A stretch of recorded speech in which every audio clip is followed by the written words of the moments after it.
안녕하세요, JP입니다. 오랜만에 인사드리네요. 뭐 아시겠지만 제가 살림하느라 너무 바빠서 오늘은 아침 양을 좀 잘못 조절해서 제가 먹을 아침이 없었어요. 그래서 지금 큰애 학교 등교시키고 그 옆에 식당, 아침 파는 식당이 이제 항상 사람이 바글바글 하는데 거기서 한번 먹어보려고 지금 식당 쪽으로 가고 있습니다. 일단 뭘들 먹는지 좀 보고. 면 요리들 많이 먹네.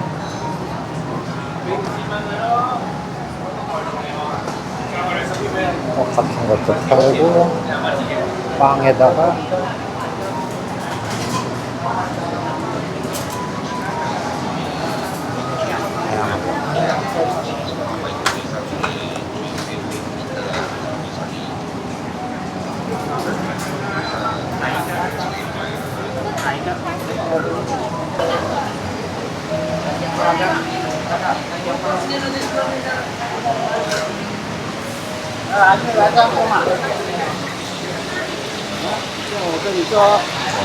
튀기는 소리가.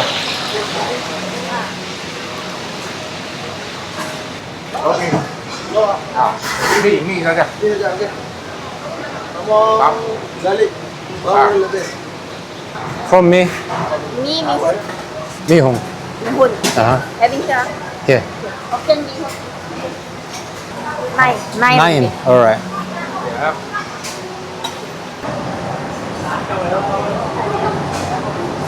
합석을 해야 되나?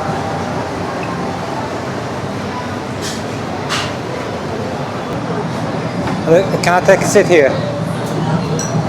네, 아주 페낭 스타일 새우 같은 면입니다. 9링깃 3,000원 정도. 예, 뭐 3,000원에 저 정도면은 뭐 훌륭하죠.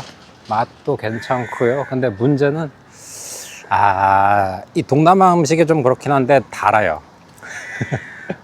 달아서 뭔가 탄산음료가 됐든 뭐가 됐든 음료수를 좀 마셔줘야 될 것 같아요. 몽골이나 카자흐 쪽이나 이런 추운 지방에서는 조금 소금을 많이 넣어서 짜게 먹는 편이고, 동남아 쪽, 좀 더운 나라 쪽은 설탕을 좀 많이 먹는 것 같아요. 초원 쪽에서는 설탕 구하기가 어려워서 그런 것도 있긴 하겠지만 아마 기후랑도 좀 밀접한 연관이 있는 게 아닌가라는 생각도 들긴 하는데, 어쨌든 달아요.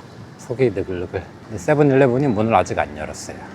그래서 제 일과는 뭐 5시 반에 일어나서 아침 챙겨주고 학교 보내고, 그 다음에 7시에 또 큰애 깨워서 아침 챙겨주고 지금처럼 학교 데려다 주고 집에 가서 운동하고 테니스 치고 뭐 먹고 쉬고 장 보고, 그러다 보면 큰애 데리러 왔다가 잠깐 쉬고 집에 와서 또 일도 좀 보고 쉬고, 그리고 저녁 때쯤 해서 작은 아이들은 저녁을 먹고 오니까 학교에서 학교 가서 데리고 오고, 그리고 집에 와서 저녁을 해서 큰애랑 먹고 빨래하고 다림질하고 건조기 돌리고 뭐 하여튼 그런 일과입니다. 그래서 굉장히 타이트해서 뭐 정신없이 지내고 있어서 영상을 찍을 딱히 틈이 나질 않고요.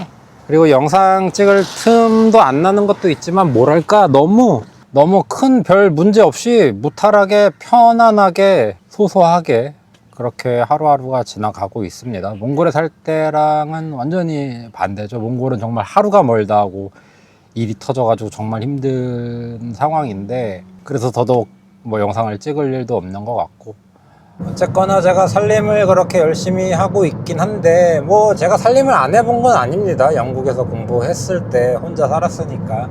근데 뭐 그런 뭐 청소라든지 뭐 기본적인 것들은 할 수 있는데, 문제는 제가 되게 두려워했던 거는 아이들을 먹여야 되거든요. 저 혼자 먹는 거야 뭐 어떻게든 뭐 사 먹든 뭘 해 먹든 대충 뭐 할 수 있는데, 아이들은 또 다르지 않습니까? 그래서 예를 들어서 아침 같은 경우에도 작은 아이들은 학교에서 아침, 점심, 저녁을 다 주거든요. 그러니까 그냥 대충 시리얼 한 그릇 먹고 가서 학교에서 아침도 먹고 뭐 이럴 생각이었지만, 막상 밥을 챙겨주다 보니까 야, 그래도 배고프면 어떡하냐, 안 먹으면 어떡하냐, 이제 든든하게 좀 챙겨줘야겠다라는 생각에 아침 메뉴를 굉장히 많이 신경을 쓰고 있습니다.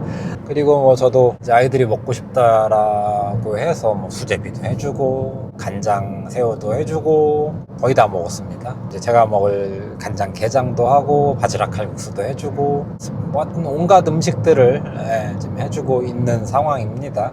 근데 뭐 이제 할만합니다. 가사노동이라는 게 이제 음식 메뉴 정하는 거 말고는 뭘 먹어야지 이거 결정하는 게 가장 힘들더라고요. 가사노동이라는 게 사실 해보니까 조금 부지런하고 꼼꼼하고 성실하고 하면은 크게 어려움이 없는 뭐 일이라고 생각은 듭니다. 그러니까 뭐 이제 이주 노동자들 가사도우미로 쓰고 뭐 그 난이도가 높은 일이 아니기 때문에 그게 가능한 거죠. 물론 이제 해외 가사도우미를 쓰면 음식이 문제가 되긴 하겠지만 뭐 청소하고 빨래하고 음식하고 설거지하고 뭐 그냥 하다 보면 익숙해지고 저도 지금 꽤나 잘 하고 있습니다. 근데 문제는 이 가사노동의 난이도가 단편적인 난이도만을 봤을 때는 그렇지만 이거를 뭐 저야 뭐 2, 3개월 정도 뭐 전업 풀타임으로 붙어서 하고 있긴 하지만 이 풀타임으로 하는 일을 예를 들면은 10년, 20년, 30년을 하면은 얘기가 달라지는 상황이 될 거고요. 왜냐면은 가사노동하느라고 뭐 딱히 물론 이제 조금 아이들이 어렸을 때보다는 난이도가 내려가긴 하지만 저희도 아이들이 좀 컸고 둘째, 셋째들은 저녁도 학교에서 먹고 오고 하니까 크게 뭐 그냥 생각보다는 뭐 수월하긴 합니다만 이걸 2, 30년 동안이나 한다라는 것 자체는 정말 대단한 일 같다라고 생각이 들거든요. 가사노동이 단순히 어렵진 않습니다. 근데 그거를 꾸준히 오랫동안 빠지지 않고 이거를 매일같이 5시 40분에 일어나서 챙겨주고 하는 게 진짜 힘든 일이거든요. 그래서 요즘 이렇게 집안일을 하고 음식을 하면서 느끼는 거는 첫째로는 야, 어머님한테 너무너무 감사하다. 그리고 저희 와이프한테도 당연히 굉장히 고마운 마음이 들고 있습니다. 배우는 거죠. 네, 이런 해보지 않았던 것들을 새로 경험을 해보면서 이런 일도 한번 해보면서 야, 가사노동이라는 게 이렇구나라는 것도 좀 깨닫고 배워가고 성숙하고 할 수 있는 기회가 되고 있는 요즘입니다. 그 다음 이번 주에 큰아이가 인터내셔널 데이가 있습니다. 근데 이제 몽골에서 살다 온 걸 반 친구들도 다 알고 하니까 심지어는 몽골에서 살다 왔다고 하니까 한국말도 하는 줄 몰랐대요. 심지어 한국 애들조차도 저희 큰애한테 영어로만 말을 걸 정도였으니까 그래서 특이한 나라다 싶어가지고 아마 인터내셔널 데이의 테마를 좀 몽골로 잡은 것 같아요. 그래서 지금 와이프가 몽골에서 샤가이라고 하죠. 그 양발 복사표하고 뭐 여러 가지 이제 몽골 관련된 기념품 같은 것들을 전시할 수 있게 보내줬고 뭐 큰아이 델도 있고 하니까 델도 있고 아마 그렇게 할 계획인가 봅니다. 그래서 또 음식을 해야 된다고 하는데 뭐 다른 친구들 보니까 뭐 김 가져오네 빅맥 가져오네 막 진짜 이 학교 부모들 성의 없는 것 같아요. 그래서 저는 지금 그래도 인터내셔널 데이고 몽골을 하기로 했으니까 호쇼를 한번 만들어서 보내야 되나 지금 고민 중에 있습니다. 또 팔자에 없는 호쇼를 만들게 생겼네요. 그래서 레시피를 열심히 체크하고 있고요. 그리고 뭐 저희 와이프가 지금 몽골에 가 있는데 무지하게 지금 고생을 하고 있습니다. 일단 첫 번째 들어가자마자 저희 10년 넘게 타던 랜드크루저를 와이프가 팔아버렸습니다. 야, 대단한 장사꾼인 것 같아요. 저는 싸게 팔려고 좀 싸게 내려놨는데 와이프가 야, 더 받아야겠어 그러더니 가격을 훅 올렸어요. 근데 오히려 더 빨리 팔려버리는 이상한 현상이 벌어졌습니다. 그래서 들어가자마자 제가 원했던 가격보다 더 좋은 가격으로 차를 팔았어요. 장사 잘하는 것 같아요. 6월 말에 나왔죠. 7, 8, 9, 10 거의 한 4달 만에 처분을 했고요.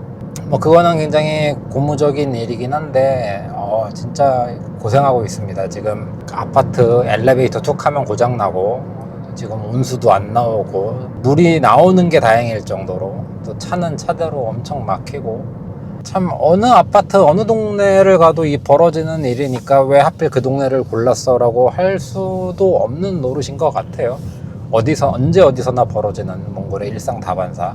그래서 저도 제가 몽골에서 찍었던 유튜브를 보셔도 그런 내용들이 엄청 많습니다. 그런 것 때문에 정말 고생을 하고 있고요. 9층인데 맨날 뭐 걸어 다녀야 되고 이러니까 힘들죠. 주차장은 또 없어가지고 난리고. 그리고 지난주에는 몽골에 휘발유가 다 떨어져서 또 난리였습니다. 휘발유 대란이 일어나가지고. 몽골은 러시아 쪽에서 휘발유를 수입하는데 몽골 쪽으로 수출하는 정유소가 따로 있나 봐요. 근데 이제 그쪽 정유소가 고장이 나서 비축분 자체가 없는 거죠, 사실은. 어쨌든 빨리 휘발유를 공급해서 그 문제 없게 만들어야 되는데 몽골 공무원들 엉망입니다. 그래서 무슨 일이 벌어졌었냐면 주유소가 문을 다 닫았었어요. 그리고 열었다 하더라도 뭐 1시간씩 2시간씩 진짜 엄청나게 줄을 서서 기다려서 겨우 5만 투그룹어치 넣어주죠. 한 20리터 조금 그냥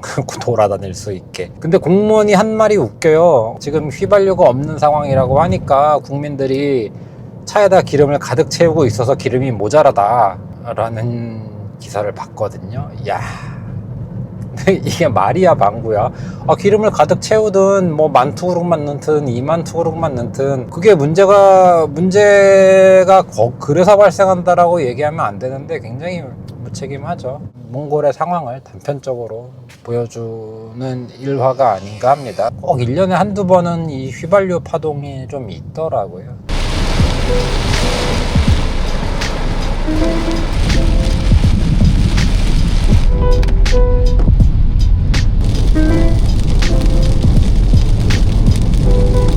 삶은 가까이서 보면 비극이지만 멀리서 보면 희극이라는 말이 있습니다. 말레이시아에서 몽골의 뉴스를 보며 실소를 금할 수 없긴 하지만 마냥 웃을 수도 없는 것이 이러한 상황이 얼마나 힘들고 화나는 일인지 저도 늘 겪어왔었고 여전히 몽골에는 지인들도 많고 특히 지금 와이프 혼자서 저 없이 고군분투하고 있을 생각에 노심초사할 수밖에 없기 때문입니다. 다행히도 휘발유 상황은 많이 좋아진 것 같지만 교사들의 임금 인상 파업으로 학교는 휴교 중이고 석탄이 부족해서 난방도 하지 못하고 있는 상황이라고 합니다. 몇 년 전 석탄 비리 사건 이후로도 몽골 정부는 여전히 무능합니다. 우리는 우리가 태어나고 살아갈 장소와 시대를 선택할 수는 없습니다. 하지만 그 시대를 바꾸기 위해 무엇을 할 것인가는 선택할 수 있습니다. 단순히 희망을 갖는다는 것은 누군가 나서서 대신 행동해 주길 기다린다는 말과 같다고 생각합니다.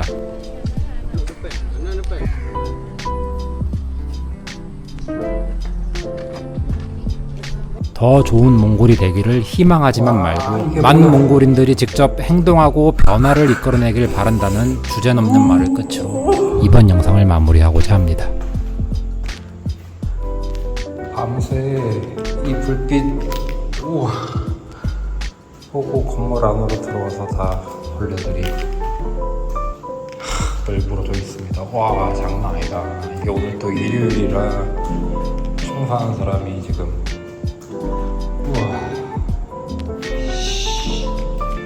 이게 한 달에 한 번씩 이러는 것 같아요. 이 벌레들 수명이 한 달인지 모르겠는데 한 달에 한 번씩은 이 난리가 벌어지네요. 어우 징그러워.